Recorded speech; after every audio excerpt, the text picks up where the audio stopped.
Last week we reported that Lowell Observatory removed the historic Clarke telescope, but that hasn't stopped the scope of research going on, get it?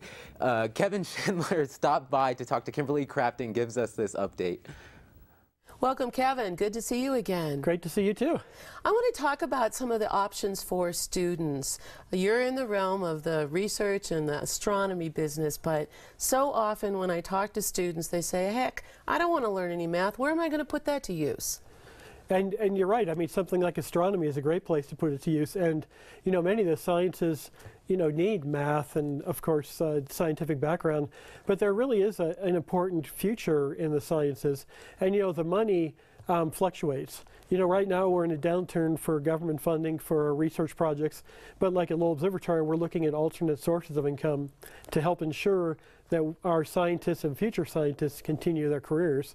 And, you know, for students, you know, the Discovery Channel telescope and NAU's partnership with that. Talk about that partnership. This is really special. The NAU students involved with Lowell. Right, it's really valuable. NAU has been doing astronomy research since Art Adele back in the 1940s, 1950s, and it's an important program here at the observatory.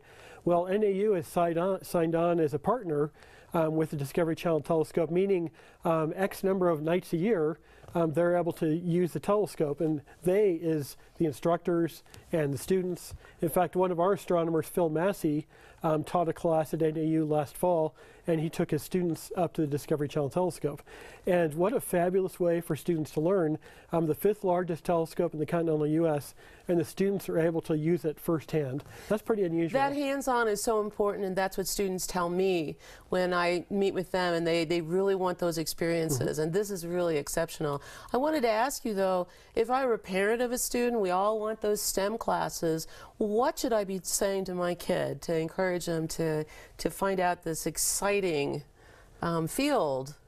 Well, I think, you know, there's a really good approach right now to education where there's a lot more focus on science, technology, engineering, math, STEM, and so paying attention to those new programs and, you know, getting interested in a young age. And school is more than just reading books. It's experiencing, and that's just like the students with DCT.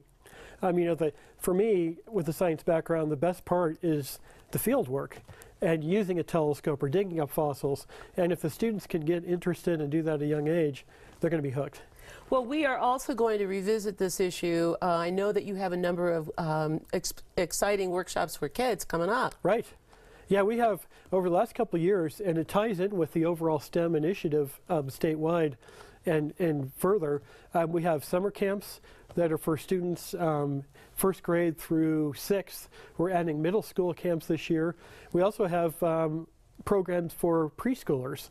And if you can imagine a 3 or 4-year-old with their parent learning astronomy, you know, it's appropriate for that age level, but they're sponges. They pick this stuff up. So every year we keep expanding more and more to try to, you know, get the youth interested in science and see that it's really a lot of fun. And even if they don't go into it as a career, it's something that you should know about. That's right, and we will talk about it later. It's as important to be a consumer as well as an activist in these areas. Yep. Yeah, so we'll talk about that later. Thanks, Kevin. Great, thank you.